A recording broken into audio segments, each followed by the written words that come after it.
Fresh Art International presents conversations about creativity in the 21st century.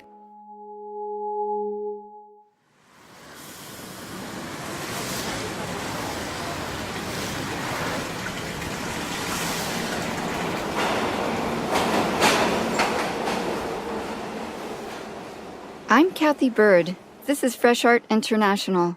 Today we're in Miami, and I have a riddle for you. What do a hotel facade, a waterfront park, storm drains, and a city sidewalk have in common? The answer is, they are all sites of creativity for Fringe Projects 2016. Fringe Projects is an independent public art agency in Miami that commissions temporary art and performance projects in connection with the city's downtown art days. Each fall, a handful of contemporary artists have the chance to lay claim to new and sometimes unexpected urban spaces. Curator Amanda Sanfilippo has been working with artists to create one-of-a-kind site projects for more than a decade. Ever since she became curator of Fringe Projects 4 years ago, she's been expanding on the potential for these artworks to make a lasting impression on Miami's cultural landscape. I became quite inspired by working briefly with Creative Time in New York City while I was finishing my master's. And Creative Time and another organization that I did a case study with in London called Art Angel, a project could be commissioned in the urban realm or really in the public realm in a way in which the artwork itself is integrated with its context. It's just a much larger, expansive view of potential for an artwork. There is clearly an interest in this kind of practice for artists. You know, there are many artists who simply, their practice is based in the public realm. Art in the public sphere has so much more opportunity to reach the non-initiated. From artist perspectives, it is a magical experience for an artist to be able to really realize something at that scale. That's very important. The temporary project has this dynamic engagement with the public that sometimes erodes over time with permanent work. All that and also temporary projects are easier to execute. You can push through something that's maybe controversial. You can push through something that, is timely.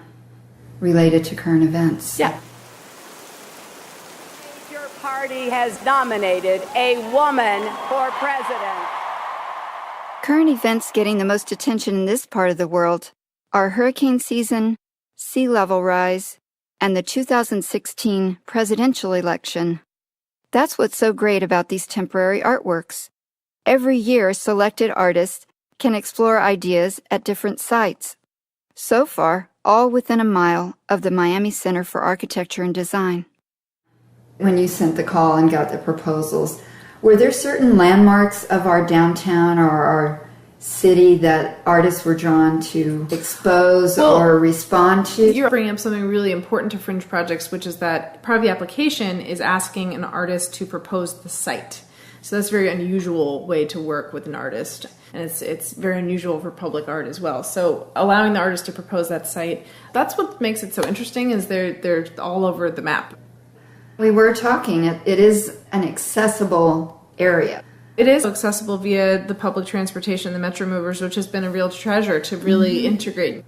The duration may be 3 days to 6 months. Sure, exactly. And some of the projects, I hope very much that they can have a longer life. I really am hoping that some of them we can at least get through December and get some great exposure for those artists. This year, 4 projects will pop up around downtown. One in LED panels on the facade of the upscale Intercontinental Hotel. Siebren Versteeg is a New York-based artist. I've known him for years. Siebren has a particular kind of skill set and acumen that revolves around sort of algorithmic and digital permutations of data. Data as media. More. In a sense, yeah, and sort of embracing the randomness of data. What he's interested in doing is reading a book on the LCD facades of the Intercontinental, which is a large hotel in downtown Miami. And really the book, which is called Small is Beautiful, is a meditation on scale of economies and abuses of power. he's quite interested in the context of this election. And of course, it's ironic. Something small is going to be projected as huge. Yeah, exactly. And also the enormity of it won't be able to be graspable. It'll be very hard to read. You'll have to have your head turned to one side to read it, and then it will be something that you would have to stay up for 3 days and 3 nights to read the entire book. Siebren and I are co-curating a selection of videos by other contemporary artists, which will be displayed on LCD screens throughout the lobby. The ideas of wealth and power are very palpable in that lobby. Another will emerge from beneath the walkways on the Miami-Dade College campus. Hiya, down here. I'm everywhere below. I'm very excited about Cara Despain's project. Her project is going to be completely audio, and it will be on the Wolfson campus. A barrage of different sounds and noises that are emanating from the sewer grates. It's too late. It's here. One will appear in Bayfront Park. I'm working with an artist named Patrick Walsh III, and JPW3 as he's known, and he's a Los Angeles-based artist doing an update of a project that he's done before. Although I really like to do new commissions, I think that this is something that we're going to tailor and make for here. It has to do with a tea house. And the fourth promises to entertain pedestrians on the sidewalk outside the Center for Architecture and Design. I'm really happy to be working with Alan Gutierrez, who's a Miami-based artist. He has a performance project. It'll involve a rain machine and some theatrical lighting. Miami's public art environment is open to both temporary and permanent projects. This summer, Amanda took on a new role. She's now curator and artist manager of Art in Public Places for Miami-Dade County Department of Cultural Affairs. How will your vision for an ongoing year-round series of interventions play out through your new role with Art in Public Places? I'm so thrilled to be doing that, and I think that what really we will do is embrace Fringe.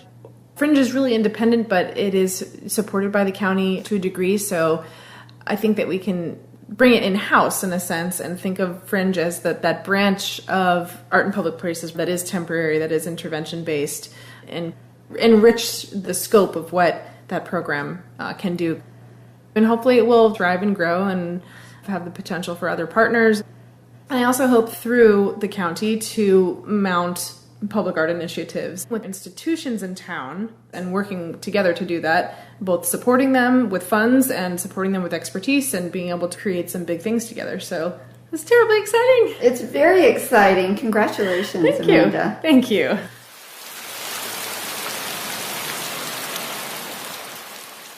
I'm Kathy Bird. This Fresh Art International podcast episode features Miami-based curator Amanda Sanfilippo. We've been talking about one of my favorite subjects, art in the public realm. In a few weeks, Fringe Projects will bring 4 unique creative ideas to the city of Miami. Visit freshartinternational.com to learn more about this exciting public art initiative and check fringeprojectsmiami.com for the full event schedule. If you enjoyed the conversation, please share with your friends. You can subscribe to our podcast on iTunes and on any Android device. Look for us on Google Play Music, SoundCloud, and Public Radio Exchange. Thank you for listening. Stay tuned for more conversations like this one.